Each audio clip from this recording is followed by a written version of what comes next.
본 방송에서 제공하는 투자 정보는 투자 판단에 대한 조언입니다.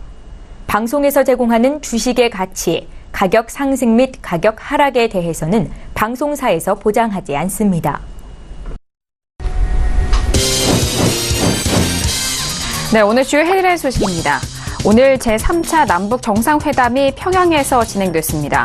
이번 정상회담에는 국내 4대 그룹 총수 및 주요 기업 대표들이 특별 수행원으로 동행해 북한 내 경제 사령탑으로 불리는 이용남 부총리와의 회담을 갖고 남북 경제 협력에 대한 초석을 다신 것으로 알려졌습니다.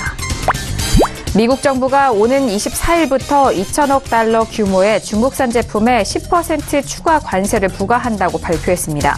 이에 중국 정부가 보복을 경고하면서 무역 전쟁이 전면전으로 확산되고 있는 가운데 산업통상자원부는 긴급 대책 회의를 열고 미중 무역 전쟁 격화에 따른 대응책의 마련에 나섰습니다. 최창원 SK 디스커버리 부회장이 보유하고 있던 1,700억 원 규모의 SK D&D 지분 전략을 매각한다고 밝혔습니다. 이는 일감 몰아주기 논란 가능성을 사전 차단하겠다는 것으로 풀이되는 가운데 SK가스도 지분 일부를 매각해 SK D&D는 한엔컴퍼니와의 공동 경영 체제에 돌입하게 됩니다.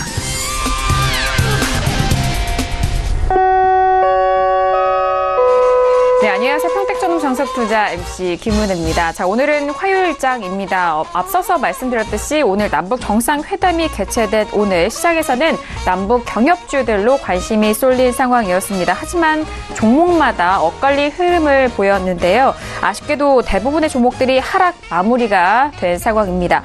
지난 두 차례 정상회담을 거치면서 일단 투자자들의 학습 효과가 이어졌다라는 그런 분석도 나오고 있는 상황인데요.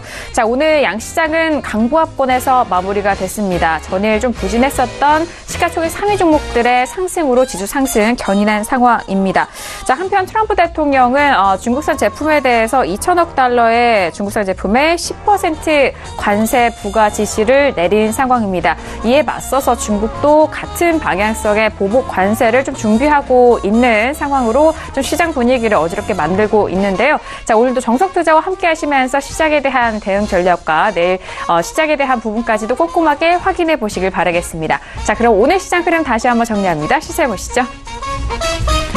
네, 오늘 코스피 지수는 전일 대비 0.26% 상승한 2308.98에 장을 마칩니다.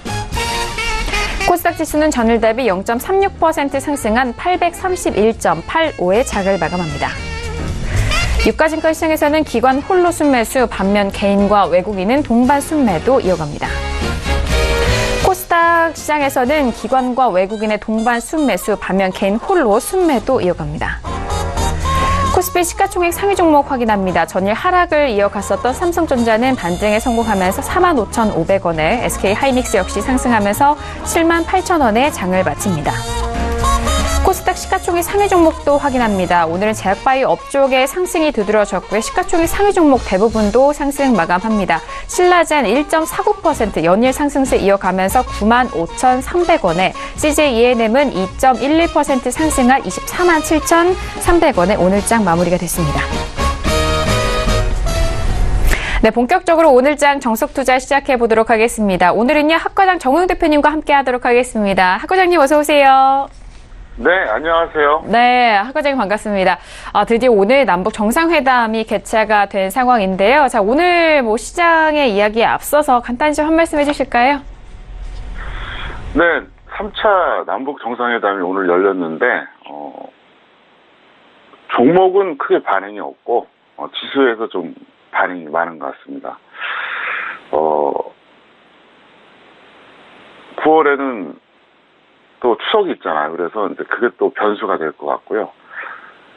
아직까지 확실하게 장소 결정을 안 했지만 10월 13일에 또 강연을 합니다. 그래서 하여간 이 9월, 10월을 여러분들이 잘 보내셔야 된다 이 말씀 드리겠고요.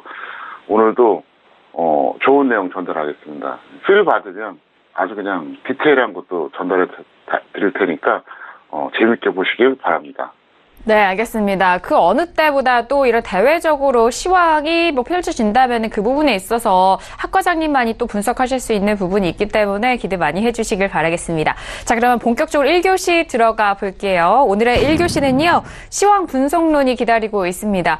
자, 오늘 장 초반에는 하락했었던 지수에 대한 부분을 갈수록 뭐 장 막판에 상승으로 마감이 된 상황인데요. 자, 그렇다면 오늘 시장과 함께 시황, 전반적인 시황에 대해서 분석을 도와드립니다. 자, 학 과장님, 오늘 시황 분석론 먼저 시황부터 들어볼까요? 코스피부터 말씀을 드리겠는데요. 수급으로는 이해하기 어려운 일교차와 상승 결과가 나왔어요. 오늘 코스피 수급을 보면 개인이 400억 매도했고요. 외국인이 110억 매도했어요. 기관이 210억밖에는 매수를 안 했습니다. 근데 프로그램이 또 564억이에요. 이해가 안 되죠. 사실 오늘 일교차가 23포인트였고요. 어쨌든 고가보다는 살짝 밀렸지만 높게 끝났어요. 플러스 마감했고 또 양봉으로 끝났는데 이 수급만 본다 그러면 이게 과연 가능할까? 이렇게 생각이 들 겁니다. 왜냐하면은 어쨌든 외국인은 매도했고요. 기관도 뭐 210억 매수밖에 안 돼요. 별로 많지도 않아요. 프로그램이 564억 매도였어요. 이건 뭘 의미하느냐? 특정한 대형주가 올라가서 지수만 올렸다는 얘기예요. 그러니까 골고루 오른 게 아니란 얘기죠.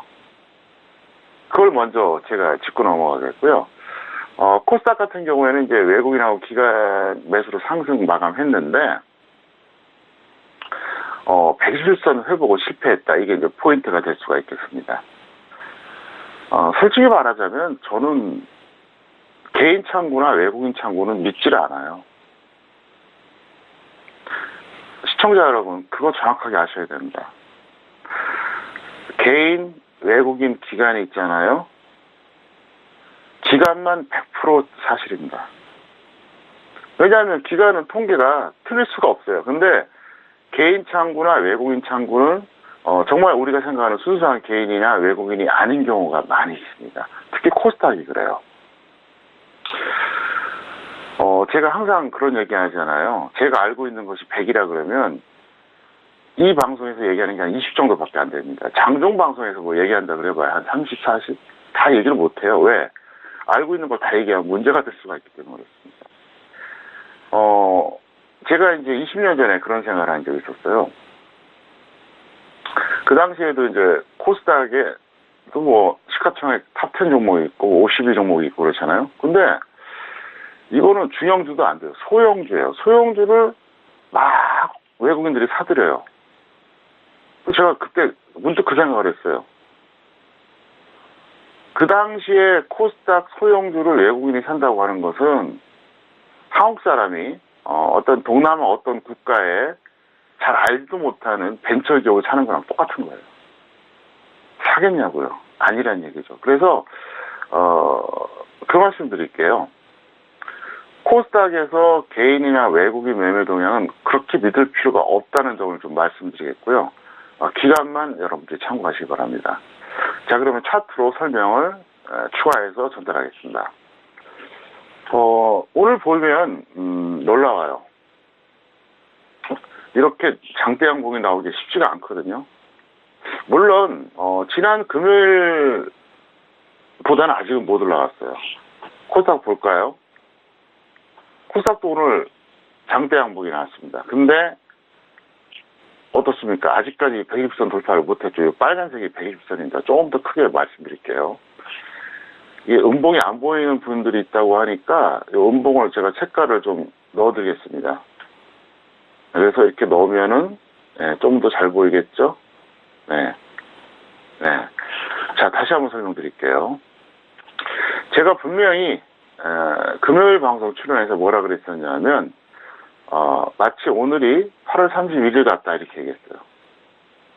그 말의 숨은 속뜻은 뭘까요? 과도하게 갔다 다시 내려올 것이다. 그런 의미가 내포되어 있잖아요. 왜? 8월 31일에 그랬으니까. 그래서 금요일 방송에서 제가 분명히 얘기했어요. 분명히 얘기했습니다. 9월 14일은 8월 30일과 유사하다. 다시 말하면 과도하게 갔는데 일단 한 번은 밀릴 것 같다. 이 얘기예요, 결국은. 그리고 어제 방송에서 제가 뭐라 그랬죠? 딴 거 볼 필요 없고, 어제 방송에서 그런 얘기 했잖아요. 딴 거 볼 필요 없고, 오직 9월 31일 이 지수만 생각하자. 그러니까 이걸 뚫어주냐 마느냐, 이게 관건이라는 얘기죠. 그 다음에 코스닥은 뭐라 그랬죠? 120선만 보자 그랬어요. 120선을 돌파하느냐 마느냐, 이것만 보자 그랬는데, 어쨌든 아직은 아니라는 얘기예요. 코스닥에서 120선 돌파를 못했고요. 코스피에서 지난 9월 14일 금요일 지수를 넘지 못했다는 거죠. 장중이든 종가든. 그래서 일단은 이렇게 보시는 게 좋을 것 같습니다. 제가 말씀드렸던 대로 단순하게 여러분들이 참고하세요. 왜냐하면 복잡하게 얘기해 준다 한들 이해를 못 하잖아요. 어려워하시니까. 그래서 이렇게 보시면 돼요. 코스피 같은 경우에는 장중 기준, 종가 기준 따져가지고 9월 14일을 넘어가면 이거는 조작이 좀 지속될 것이다. 이렇게 보시면 됩니다. 저는 조작이라고 봐요. 정상이라고 보진 않습니다. 어쨌든 조작이든 말든 더 갈 수 있다고 보면 되겠고요. 코스닥 같은 경우에는 120선 보시면 됩니다. 그래서 정확하게 말씀드리면 이게 여러분들이 금요일 종가 있지 않습니까? 그리고 장중 기준하고 종가 기준하고 요거를 항상 체크하시기 바라겠고요. 코스닥은 역시 120선 보시면 될 것 같아요. 근데 여기서 이제 중요한 얘기가 뭐냐면 지금 흐름이 지난 3, 4월하고 비슷해요. 3월, 4월. 제가 방송 준비하면서 다시 한번 분석을 해봤더니 3, 4월하고 유사합니다. 지난 3, 4월에 밀렸거든요. 그때도 여기서 한번 밀렸다가 반등 나왔다가 또 밀렸다가 반등 나왔다가 지금 딱 요 자리예요. 그러니까. 네, 비슷하죠? 자, 밀렸다가 반등 나왔다가 밀렸다가 반등 나왔다가 또다시 살짝 밀려갖고 좀 딱 똑같아요. 어쩜 이렇게 똑같은지 모르겠어요. 기술적으로 본다면 그래요. 근데 제가 3, 4월을 뭐라 그랬죠? 비정상 흐름이라고 그랬잖아요. 제가 지난 3월하고 4월에 이 방송 시청자들은 정말 잠꼬대할 정도로 제가 얘기를 많이 했잖아요. 시청자 여러분, 3월 6일부터 4월 말까지는 이거는 비정상 흐름입니다. 비정상이에요.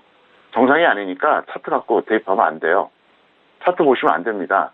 차트는 정상적일 때만 적용하는 것이고요. 비정상적일 때 적용하지 않는 겁니다. 그게 정석입니다.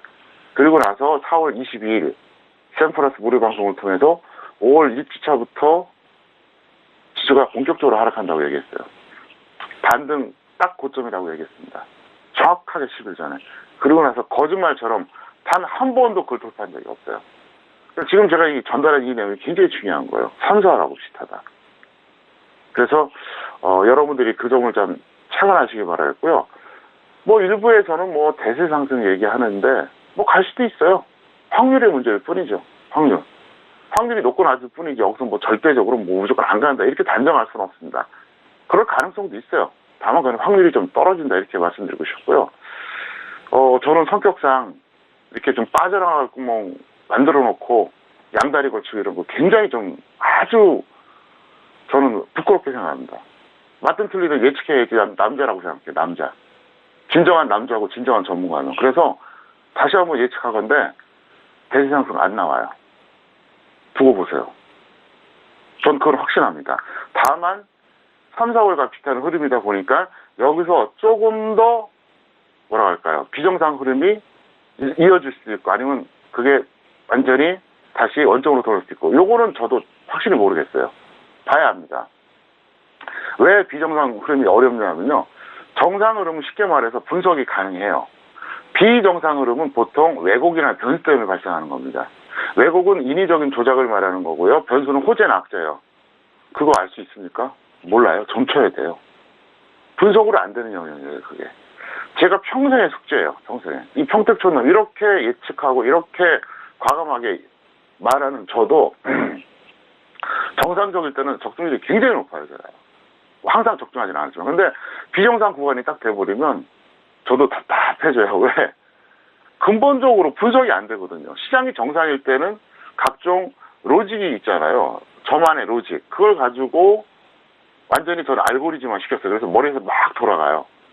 그냥 등락을 보는 게 아니라 한 10가지, 15가지 요소를 쫙 보면서 그냥 분석을 딱 해버리는데 왜곡이나 변수가 나오면은 어디까지 왜곡될지, 호재 악재가 언제 터질지 누가 합니까?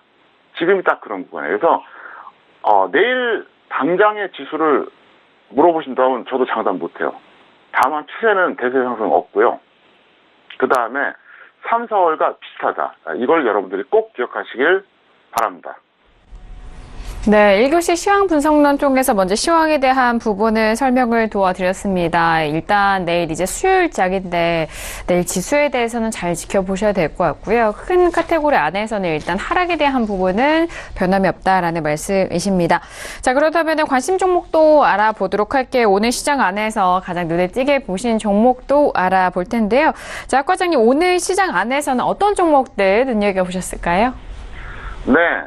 첫 번째는 LG전자고요. 두 번째는 한전 KPS입니다. 그래서 두 종목을 꼽아봤는데 간단 명료하게 제가 요약적으로 전달을 해드리겠습니다. 네, 알겠습니다. 먼저 LG전자와 한전 KPS 두 종목에 대해서 좀 업종도 각각 다른 종목인데 오늘 왜 꼽아주셨는지 바로 들어보도록 하겠습니다. 학 과장님, 더욱더 구체적인 내용 들어볼까요? 네, 먼저 대응 전략을 짜드린다고 하면 LG전자는 보유자는 반등시 매도하고요. 지금 매도하는 건 이건 너무 늦었어요. 좀 억울하죠. 지금까지 매도를 못했는데 이제 와서 매도한다는 것은 상당히 억울하고요. 미보유자는 단기 매수 가담해도 좋을 것 같아서 그런 측면에서 꼽아드렸습니다. 그리고 적정 주가가 106,300원짜리예요. 그럼 일단 저평가되어 있다고 봐야죠. 차트 보시겠습니다. 이 종목은 펑션 매니아들 잊을 수가 없습니다. 작년 7월 27일 제가 작년 3월 말에 서울경제TV 복귀하고 나서 사실상 처음으로 추천했던 종목이 바로 LG전자였습니다. 지금 제가 하는 말이 사실인지 아닌지 여러분들이 검색해 보세요. 유튜브 검색해 보시면 평택촌놈 정석투자 2018-0727로 한번 검색해 보세요.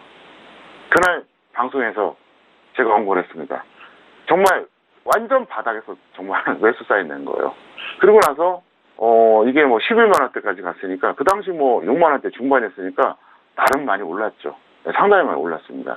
그리고 나서 이제 쭉 빠졌는데 지금까지 못 던진 분들은 사실은 이거는 반등 한번 던지세요. 반등 한 번은 나올 것 같고요. 그 다음에 이제 미보유자는 단기 매수인데 다만 이제 내일 시황도 보셔야 됩니다. 내일 시황이 만약에 안 좋으면 내일 잡지 마시고요. 그나마 좋을 때 잡으시기 바라는데 이거를 뒤늦게 여기서 잡으신 분들이 굉장히 많아요. 이분들은 아마 지금 굉장히 고통스러울 겁니다. 이거 뭐 계속 평가 손 나오면서 어떻게 해볼 도리도 없고 근데 지금 던지는 건 이건 아니에요. 그리고 지금 가격이 절묘한 게요. 제가 작년에 추천했던 그 가격대랑 거의 근접을 했어요. 작년에도 제가 일부러 이걸 LG전자를 추천 안 하고 있다가 다 기다렸다 했거든요. 그래서 그 당시에 이 동그라미에서 들어가신 분들이 현물 들어가신 분들이 보통 30% 이상 나왔었고요. 주식선물로 들어가신 분들은 그럼 몇 프로가 되죠? 네, 엄청나게 나왔어요. 엄청나게 나왔습니다. 왜냐하면 가격이 이게 그 당시 가격으로 한 사람은 이게 지금 그때 올라간 게 얼마예요? 올라간 게 45,000원 정도 올라갔거든요. 그러니까 거의 한 얼마입니까? 대략 따져도 70% 가까이 올라갔거든요. 그래서 이 동그라미에서 잡아서 여기서 만약에 청산했던 그 현물 투자자들은 거의 70%까지 나왔었고요. 뒷선물 하신 분들은 정말 대박이 나왔죠. 그래서 이번에 이거 한번 노려보자. 이런 측면에서 제가 잡아드렸고요. 두 번째 한전 KPS입니다. 이거는 보유자는 매도 관망하시고요. 미보유자는 단기 매수하시기 바랍니다. 자, 차트 보시겠습니다. 한전 KPS는 그나마 지금 많이 좋아졌어요. 네. 적정 주가가 많이 높아졌습니다. 지금 이제 26,000원대, 28,000원대거든요. 근데 이 종목이 아직도 고평가돼 있어요. 근데 한번 잘 보세요. 이게 고점을 찍었을 때가 2015년이었어요. 그때 얼마였죠? 그때 14만 원 정도 갔습니다. 이게 환산 주가로 보면 좀 안 되는데 원래 주가는 14만 원 갔었습니다. 그러면 3년 전에는 적정 주가가 얼마였을까요? 지금이 28,700원인데 2만 원이 안 됐다고 봐야죠. 제가 볼 때 아마 대략 한 15,000원 정도? 그러니까 그 당시에도 엄청나게 올라갔던 종목이에요. 그래서 그때도 제가 그렇게 얘기했거든요. 이거 무지막지하게 고평가되어 있다. 절대로 이거 지금 매수하면 안 된다. 그리고 여기서 이렇게 내려왔을 구간에도 이거 눌림목이라고 착각하지 말아라. 엄청나게 박살날 거라고 얘기했어요. 그렇게 됐잖아요, 지금. 근데 이건 아직도 고평가돼 있어요. 그리고 모멘텀이 없어요. 없습니다, 지금. 없기 때문에 이거는 보유자는 매도 후에 그냥 관망하시고요. 손절하든 말든. 그 다음에 미보유자는 계속 관망을 지속하시다가 언제 잡느냐, 이런 종목을 잡을 때는 있어요. 이게 어쨌든 간에 건설주로 잡혀 있거든요. 한국전력의 자회사예요. 그래서 한전 KPS인데, 한전과 관련되는 이런 여러 가지 그런 어떤, 분야에서 이제 건설하기 때문에, 건설 업종으로 잡혀 있을 뿐이지, 사실은 일반 건설주하고는 좀 다르죠. 업종 분류만 그렇게 돼 있는 거예요. 그래서 한전하고 이건 흐름을 같이 할 수밖에 없다는 거예요. 그래서 그 점을 여러분들이 꼭 참고하시고 대응해 주시길 바랍니다. 네, 오늘 관심 종목으로는 LG전자와 한전 KPS에 대해서 더욱더 구체적으로 풀어드렸습니다. 먼저 LG전자에 대한 부분은요. 보유자는 반등 시 매도 의견이고요. 미보유자에 대해서는 단기 매수 접근 가능하다라는 의견 주셨습니다. 자, 그리고 한전 KPS 같은 경우에는 보유자 역시 매도 후에 관망에 대한 의견이고요. 미보유자에 대해서는 관망을 좀 지속하셔라라는 말씀까지 오늘 관심 종목 2가지까지 만나보셨습니다. 네, 오늘의 2교시로 바로 넘어가 보도록 하겠습니다. 오늘의 2교시는요, 종목의 역사 시간인데요. 매일같이 이 시간을 통해서 다양한 종목들에 대한 역사를 좀 밟아보고 있는 시간입니다. 그렇다면 오늘은 어떤 종목에 대해서 역사를 알아볼까요? 자, 학 과장님. 자, 오늘은요, 어떤 종목에 대해서 역사 떠나볼까요? 네, 그동안 이제 어떤 역사적 관점으로 많이 말씀드렸는데, 오늘은 좀 정보에 가까운 측면으로 좀 말씀을 드려보겠습니다. 그래서, 제가 오늘 꼽은 종목이 뭐냐면, 제목을 그렇게 설정했어요. 자식에게 물려줄 수 있는 주식, 삼성생명. 성철 매니아들은 많이 알고 있는 거죠. 그래서, 적당히 역사도 얘기하고, 이제 내용을 좀 얘기하려고 그러는데요. 그리고 이 종목은 이 종목에 대한 역사보다도 상장되고 나서 제가 그동안 어떻게 조언을 했었고 이런 쪽의 역사를 좀 말씀드리겠습니다. 그것도 뭐 역사가 될 수 있겠죠. 그래서 삼성생명에 대해서 왜 말씀드리는지 이걸 잘 들어보시기 바랍니다. 첫 번째, 지분 구조예요. 놀랍게도 일주주가 이건희 회장입니다. 지금 뭐 정확하게 뭐 생존 여부가 불투명하지만 어쨌든 흔히 이제, 언론에서 그런 얘기 많이 하잖아요. 실제로 재벌들이 갖고 있는 지분은 쥐꼬리만 하면서 완전히 그룹을 장악하고 있다. 뭐 이런 얘기 많이 하잖아요. 실제로 뭐, 예를 들어서 삼성전자 같은 경우에도 그 오너 일가의 지분은 얼마 안 되잖아요. 이게 이제 서로 이제 그 상호 출자를 하고 하면서 어떻게 되는 겁니까? 지금 이제 지분 구조를 유지하고 있는데, 삼성생명은 이건희 회장이 일주주란 거예요. 이건희 회장이 일주주인 상장사는 이것밖에 없어요. 지금 그 삼성그룹 상장사 중에서 비상장도 많이 있잖아요. 근데 상장자 중에서 이건희 회장이 일주주인 회사는 이 회사밖에 없어요. 그것도 20%. 압도적이죠. 이 주주가 어디냐? 말도 많고 탈도 많았던 삼성물산입니다. 19.34%. 자, 그러면 양사를 합치면 어떻게 되죠? 약 40%입니다. 이 공룡 주식의 40% 지분은 절대 지분이라고 봐야죠. 자, 그러면 이건희 회장님께서 뭐 어쨌든 뭐 공식적으로 언젠가는 사망하실 거 아닙니까? 공식적으로 언젠가는. 그러면 그 다음 단계가 뭐죠? 상속을 받잖아요. 누가 받죠? 배우자와 자녀 3명, 4명한테 상속을 받잖아요. 그리고 또 삼성물산은 또 뭐 삼성그룹의 그 지배구조와 관련돼서 뭐 이렇고 저렇고 말이 많았잖아요. 상당히 중요한 회사예요. 상당히 중요한 회사입니다. 저 이건희 회장의 지분을 배우자하고 자녀들이 그대로 받잖아요. 상속해서. 거기다 삼성물산은 아시는 것처럼 제일모직과 합병하면서 이렇쿵저렇쿵 또 역시 이제 그런 역할을 했었고. 그래서 이 삼성생명은 일반적인 어떤 보험사다 이런 가치도 있지만 이 점을 유념하라는 겁니다. 제가 이제 말을 다 안 하는데 무슨 말인지 대충 아실 겁니다. 이게 굉장히 중요한 회사예요. 두 번째, 자본금이 1,000억이거든요. 자본금이 1,000억이에요. 근데 자본 총기가 29.9조입니다. 네, 엄청나죠. 무지막지하죠. 자본 총기라고 하는 것은 자산에서 부채를 뺀 것을 우리가 자본 총기라고 하는데 엄청난 거예요. 네, 무지막지한 겁니다. 29.9조니까 약 한 30조 된다고 봐야 되잖아요. 그럼 1,000억에 몇 배입니까? 3배가 3,000억이고 10배가 3조고 100배가 3조잖아요. 그럼 아주 간단하게 말씀드리면 이거는 그러니까 자본금 대비로 300배가 된 거예요. 이렇게 생각해 보세요. 이렇게 얘기하면 잘 이제 금방 와닿지가 않는데 여러분들이 한 1억 가지고 분식집을 차렸다고 생각했어요. 1억 자본금을 갖고 뭐 임대보증금하고 월세도 내고 뭐 이렇게 주방 집기도 만들고 의자도 뭐 책상도 뭐 이렇게 주방기구 해서 한 1억 됐다고 칩시다. 근데 그게 나중에 300억이 된 거예요. 놀랍지 않습니까? 무지막지한 거죠. 그 다음에 미래 전망. 이거는 시장 점유율이 높을 수밖에 없어요, 점점. 그 다음에 평균 수명이 높아진다는 거 상당히 이거는 강점입니다. 세 번째, 금리 인상은 앞으로 필연적이에요. 자, 이걸 왜 얘기하느냐. 지금 50대, 60대 분들은 잘 아실 겁니다. 흔히 보험 아줌마라고 많이 있었죠. 지금 무슨 보험 설계사라고 표현하는데 20년 전, 멀리 나가서 30년 전만 해도 인맥으로 보험을 가입해 준 경우가 많았어요.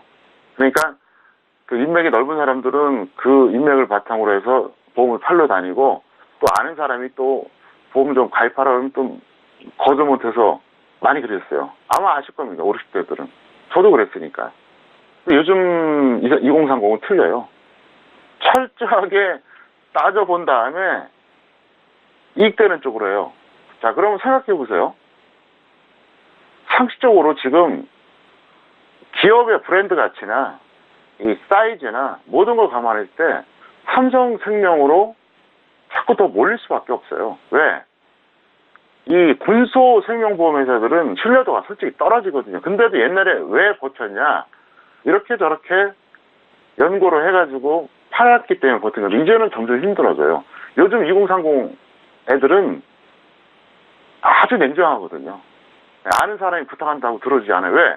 그 보험사가 파산할지 어떻게 압니까? 맞잖아요. 정말 이름도 없는 보험사 가입했다가 이걸 갑자기 날아갈 수도 있거든요. 믿지 못합니다. 그러면 대한민국에서 어디입니까? 삼성생명이 제일 낫죠. 그건 객관적인 현실이 아닙니까? 두 번째, 기술 발달로 평균 수명이 점점 높아졌어요. 무슨 얘기냐? 자, 의학이 발달했다는 건 다 아시잖아요. 그리고 하다못해 자동차 같은 경우에도 점점 자율주행차 이런 것들 있잖아요. 그럼 교통사고 이런 것도 줄어들 거고 또 몸 관리 잘 되니까 그만큼 수명 늘어날 거고. 무슨 얘기냐? 옛날에는 70대 중반 정도 거의 그게 한 25년 전 그때만 해도 평균 수명이었거든요. 지금은 아니에요. 지금 김은혜 씨 세대가 평균 수명이 95세예요. 제가 얘기한 게 아니에요. 미래학자가 얘기한 얘기예요. 95세. 아직도 60몇 년을 더 살아요. 60몇 년을. 그러니까 생각해보세요. 지금 예를 들어서 20대 후반, 30대 초반에 보험 가입하잖아요. 생명보험으로 진짜 정말 사고 나지 않는 한 생명보험으로 돈 나갈 일이 별로 없다는 거예요. 굉장히 장점이에요. 세 번째, 금리 인상은 필연적입니다. 미국이 올라가기 때문에 우리나라가 정책금리 올릴 수밖에 없고요. 경제위기가 우리나라 반드시 터집니다. 두고 보세요. 반드시 터져요. 터지게 되면 경제위기 때는 금리가 인상이 될 수밖에 없죠. IMF 때 생각해보세요. 20년 전에. 고금리였잖아요. 네, 엄청나게 고금리였잖아요. 그럴 수밖에 없어요. 근데 이 생보사가 좋은 게 뭐죠? 현금을 많이 갖고 있잖아요. 그래서 이거를 굉장히 제가 왜 이 말씀드리냐? 이거 어떻게 보면 이것도 역사가 되는 거예요. 이 주분 구조 때문에 삼성 오너일가가 얼마나 고생을 많이 했어요. 지금까지도 고생하고 있잖아요. 지금까지도 재판에 계류돼갖고 지금도 고생하고 있잖아요. 근데 이게 굉장히 그거하고 밀접한 주식이라는 얘기예요. 그 다음에 재무제표 환상적이죠. 미래전망 아주 좋아요. 그래서 자식에게 물려줄 주식인데 이번에 차트 보시겠습니다. 이게 2010년에 상장됐어요. 근데 제가 이제 몸 관리 받으려고 여기저기 병원을 많이 다니는데 한 번은 누가 그러더라고요. 그때 이거를 공모를 받을까요? 그러더라고요. 그때 11만 원이었어요. 그래서 제가 받지 말라 그랬어요. 그럼 받지 말고 뭐라 그랬냐? 9만 원, 8만 5천 원, 8만 원에 3회 매수하라 했어요. 사실입니다. 저 이런 거 거짓말 안 해요. 정말 거짓말처럼 3회 잡히고 쫙 올라간 거죠. 네, 쫙 올라갔어요. 그 다음 이후에. 왜 그랬냐? 너무 오랫동안 비상장으로 오래 있었고 가치가 있었기 때문에 상장이 되면 그동안 갖고 있던 아주 싸게 잡았던 물량들이 나온다는 거죠. 그래서 사람들이 다 그때 기대를 했었어요. 상장되면 날아갈 것처럼. 아닙니다. 이렇게 됐어요. 왜? 전 그 메커니즘을 알거든요.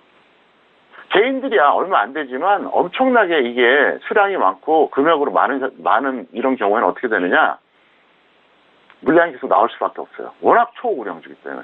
그러고 나서 쭉쭉 올라가는데 여기서 지금 최근에 많이 떨어졌죠. 그래서 제가 더 말씀드린 거예요. 하여간 이게 바닥이라고 생각은 안 해요. 저는 이제 어떤 단기 매매 측면이라고 생각하는데 지수가 어차피 올해든 내년이든 대폭락이 나와요. 나옵니다. 그러면 내 자식에게 물려준다는 생각으로 이거는 그때 모아가시면 되겠고요. 그때 저한테 질문하세요. 그럼 제가 1, 2, 3 똑같이 한번 잡아드릴 테니까 꼭 기억하셨다가 삼성생명 여러분들이 잘 활용하시길 바랍니다. 네, 오늘 종목의 역사 시간을 통해서는 삼성생명에 대해서 더욱더 구체적인 분석 내용을 도와드렸습니다. 일단 종목에 대해서 분류를 하실 때 단기적으로 좀 접근할 종목과 그리고 이렇게 삼성생명처럼 좀 길게 바라볼 수 있는 종목들 궁금해 하셨던 시청자분도 많으실 텐데요. 자, 오늘 삼성생명에 대해서 다양한 소식들 그리고 분석 내용 전달을 해드렸으니까요. 참고하시고 투자에 있어서 잘 구성해 보시길 바라겠습니다. 자, 이어서 선생님 질문 있어요 시간으로 넘어가 볼게요. 오늘도 많은 다양한 질문들 접수해 주셨는데요. 첫 번째 질문부터 확인해 봅니다. 끝자리 8003님의 질문이고요. 웅진에너지를 평단가 9,000원의 비중 60% 질문, 첫 번째 질문을 주셨습니다. 자, 학 과장님 첫 번째 질문 웅진에너지입니다. 어떻게 보실까요? 네, 이 종목은 죄송하지만 F예요, F. F도 그냥 F가 아니라 이 완벽한 F입니다. 과정과 결과 모두 최악이에요. 현실적으로 홀딩 유지하시고요. 초장기 투자가 대안입니다. 차트 보시겠습니다. 여기서 9,000원에서 매수하셨거든요. 지금 얼마냐? 3,000원이 깨졌어요. 무슨 얘기냐? 3분의 1 이상 났다는 거죠. 지금 2,500원대니까. 이분 제가 볼 때 어차피 못 던져요. 네, 못 던진다. 이게 또 뭐 몇 년 된 것도 아닙니다. 올해 초에 매수한 거예요. 좀 답답하실 거예요. 근데 어쨌든 이분은 매수할 때 시점부터 또 그 위에 손절 안 한 것까지 완전 F입니다. 그래서 이분 같은 경우에는 현실적으로 홀딩 하실 수밖에 없을 거고 뭐 그래도 뭐 망할 회사는 아니니까 그냥 초장기로 들고 가라 이렇게 제가 말씀드리겠습니다. 왜? 그게 현실적인 거니까. 그게 제가 배려해 드릴 수 있는 거예요. 여기서 뭐 이거를 무슨 전략을 짜고 말고 뭐 이럴 게 없어요. 그러니까 그렇게 하시기 바라겠고 어쨌든 다른 분들은 이렇게 하시면 안 됩니다. 네, 첫 번째 질문은 웅진에너지였습니다. 학점은 아쉽게도 좀 F학점이 부여가 됐고요. 현실적으로는 홀딩 유지하셔야 될 것 같습니다. 초창기 투자가 좀 대안이기 때문에 저희 방송 시간 안에서 다양한 정보들 좀 참고를 하시고 다음 매매에 있어서는 다시 한번 좀 현명하게 이어가 보시길 바라겠습니다. 자, 이어서 다음 질문도 확인해 볼게요. 끝자리 4098님의 질문이고요. 동원금속을 매수가 1,185원에 비중 30% 질문을 주셨습니다. 자, 학 과장님 두 번째 질문은 동원금속인데요. 이 종목은 어떻게 보실까요? 네, A학점입니다. 왜냐하면 하락 수령 종목을 확인 매수해줬고요. 아주 잘하셨어요. 그래서 손절 5% 또는 10% 매도에 재매수하시고요. 차트 보시겠습니다. 자, 항상 얘기하던 오늘도 반복합니다. 파란색 61선이 빨간색 베이스선 이탈한다. 하락 추세 맞죠? 그래서 요 파란색이 계속 아래에 있어요. 계속 아래에 있잖아요, 지금. 여기서 얼추 비슷해졌다가 다시 벌어졌죠? 근데 이분이 매수한 시점이 어디냐? 제가 늘 얘기하죠. 하락 추세형 종목은 5일선이 21선 돌파할 때 매수한다. 딱 이때 하신 거예요. 아주 정석대로 한 거예요. 기가 막히게 한 거죠. 그래서 A 약점입니다. 어쨌든 여러분 참고하시기 바라겠고요. 물론 5일선이 21선 돌파할 때 매수한다고 다 수익나냐? 그건 아니에요. 하지만 저점 매수는 확실하다는 거죠. 왜? 이 종목을 무모하게 여기서 따라가는 사람도 있을 거 아닙니까?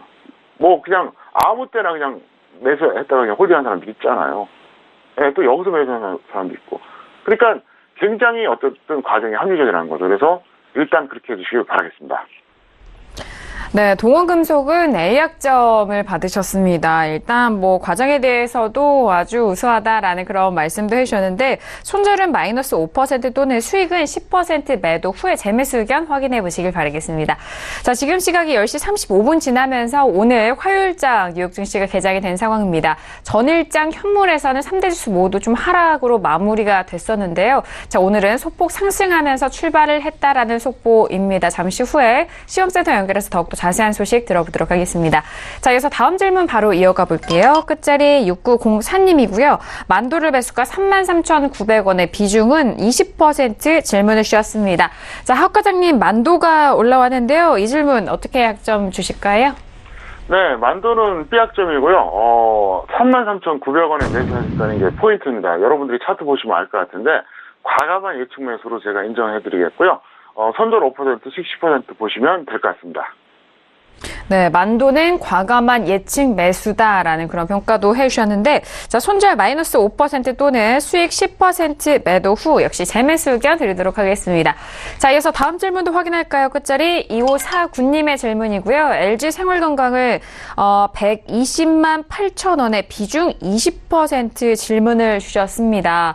자, LG 생활건강인데요. 자, 하 과장님, 이 종목에 대해서 이 질문에 대한 학점 어떻게 평가하실까요?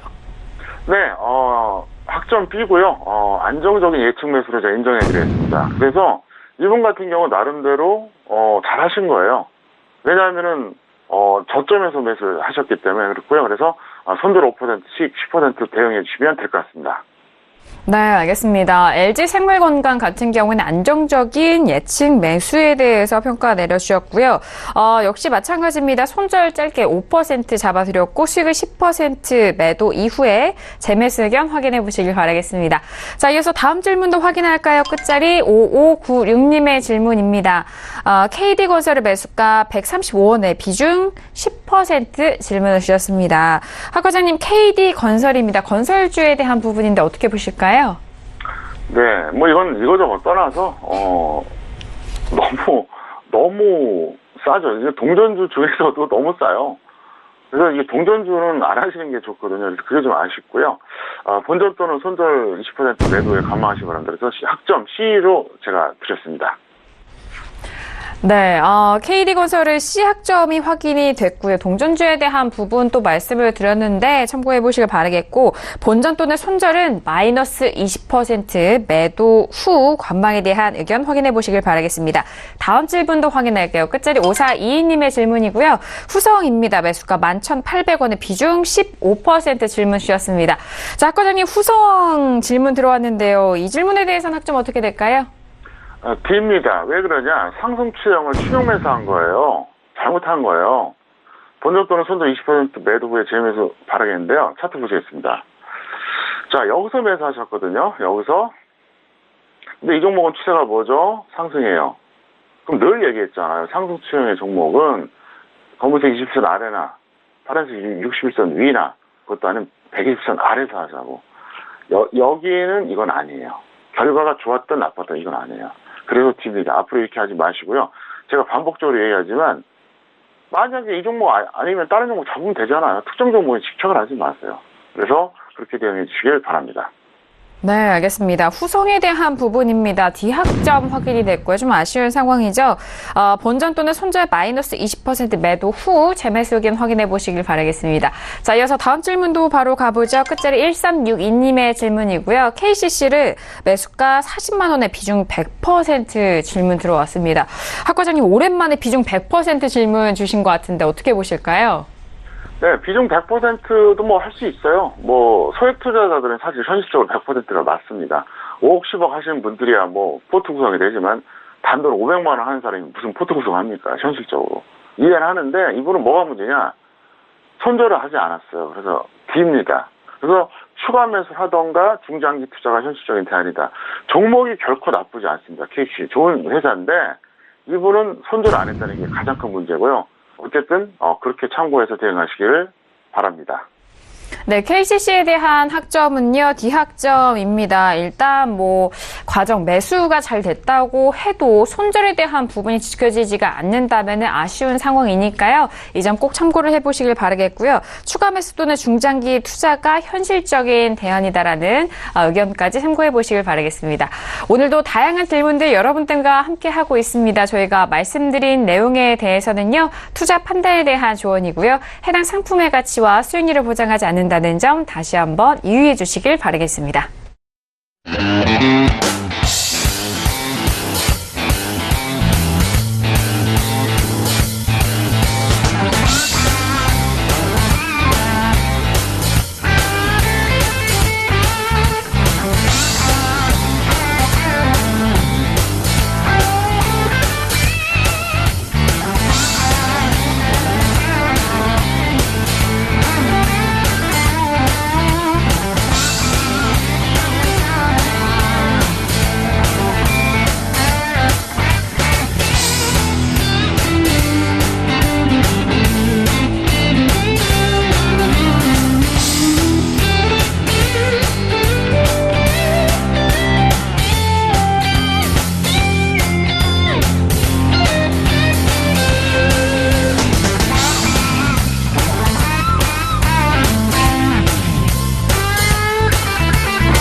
네, 글로벌 시황센터 방다경입니다. 네, 오늘 무역전쟁 이슈 단연 헤드라인이자 온통 외신을 도배하고 있는 듯한 느낌입니다.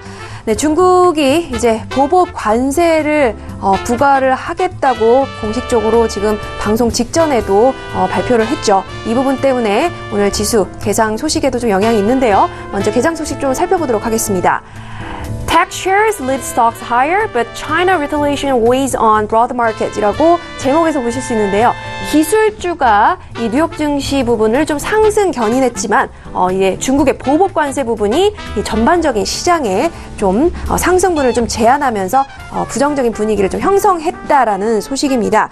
네, 미국의 대장주죠. 기술주가 물론 이렇게 상승 견인을 했지만 이 중국의 보복 관세 부분이 상당히 큽니다. 윌버로스 장관은요, 이 부분이 무역 협상의 다음 단계는 바로 중국에 달렸다라고 이야기를 하면서 이 모든 변화는 중국의 변화, 중국이 바뀌기를 위한 것이다라고 이야기하면서 건설적인 협상을 기대한다라고 중국의 태도를 변화시키기 위한 것이라고 언급을 했습니다.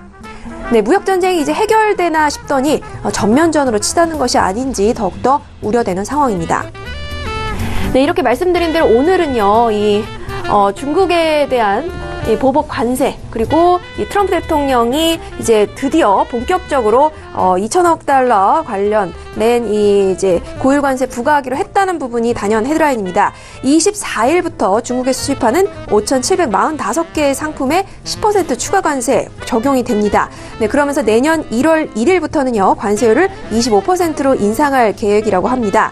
네, 그리고 트럼프 대통령이 사실 보복 관세를 부과하면 2,650억 달러 추가 관세 부과하겠다라고 지금 이야기를 한 상태입니다. 지금 이렇게 중국이 보복 관세를 부과하겠다고 했기 때문에 아마도 내일장에는 이 트럼프가 어떤 모습을 보일지 더욱더 주목이 되고 있습니다. 사실 지난 7월에 340억 달러, 또 지난달에는 160억 달러 규모의 관세를 부과를 했습니다. 총 500억 달러치인데요. 이번에는 4배나 많은 부분입니다.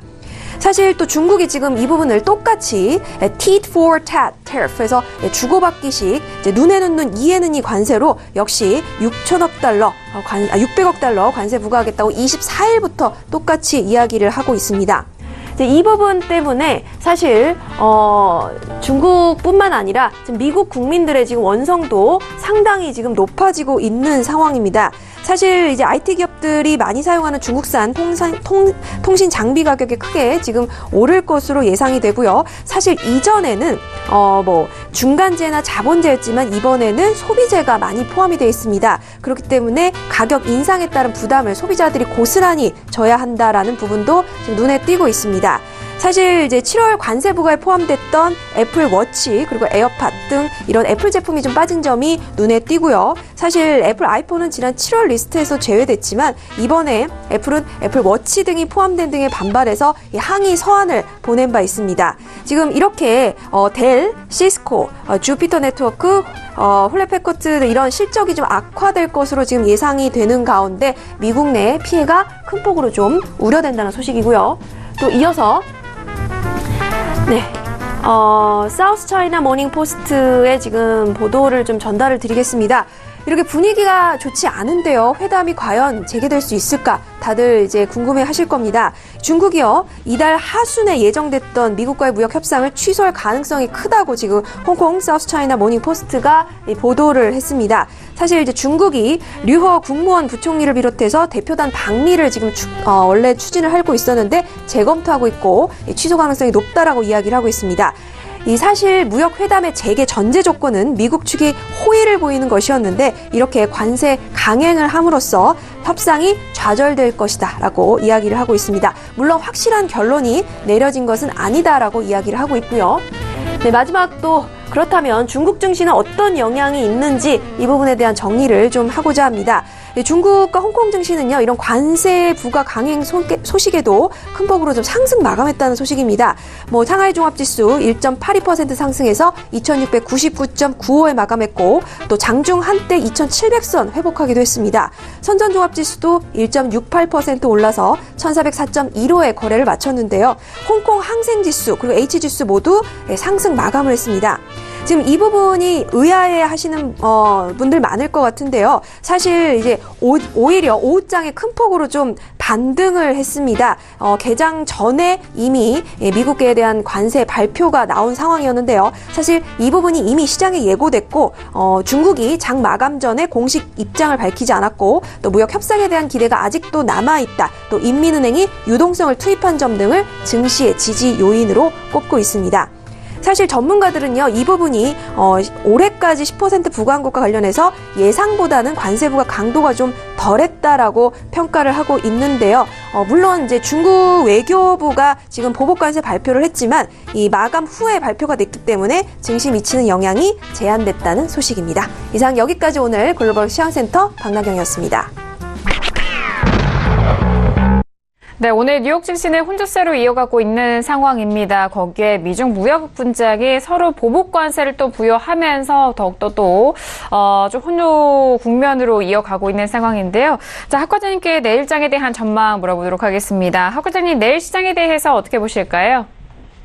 네, 박나경 씨가 말씀하신 것처럼 보복 관세에 대한 게 그게 어쨌든 장 마감 후기 때문에 내일 아마 상당히 요동칠 거다 이렇게 좀 생각하고 있고요. 코스피는 9월 14일 종가 기준만 참고하시면 됩니다. 9월 14일 종가 기준을 넘어간다. 그러면 인정해야 돼요. 어쩔 수 없어요. 9월 14일 종가 기준을 내일 종가 기준이 넘어간다. 그러면 인정해야 되고요. 아니면 아직까지는 부정적으로 보시는 게 맞을 거고요. 코스닥은 제약바이오 대형주들 지금 무조건 매도하라는 얘기는 하고 싶지 않아요. 다만 이제는 신규 매수는 아니에요. 신라젠, 코롱 TC진, 기타 등등 많이 있잖아요. 이제는 신규 매수는 아니다. 이걸 분명히 말씀드렸습니다. 네, 시장에 대해서 장중 안에서 코스피 지수는 9월 14일 종가 기준을 좀 참고로 하시면서 대응해 보시길 바라겠습니다. 자, 오늘 함께한 학 과장님과는 여기서 인사 나누도록 하겠습니다. 학 과장님 오늘 말씀도 감사합니다. 네, 감사합니다. 네, 오늘도 다양한 투자에 대해서 정보 함께 도와드렸습니다. 말씀드린 내용에 대해서는요, 투자 판단에 대한 조언이고요. 해당 상품의 가치와 수익률을 보장하지 않는다는 점 다시 한번 유의해 주시길 바라겠습니다. 자, 오늘 저희가 준비한 소식과 내용은 여기까지고요. 저희는 내일 이 시간 다시 돌아오도록 하겠습니다. 감사합니다.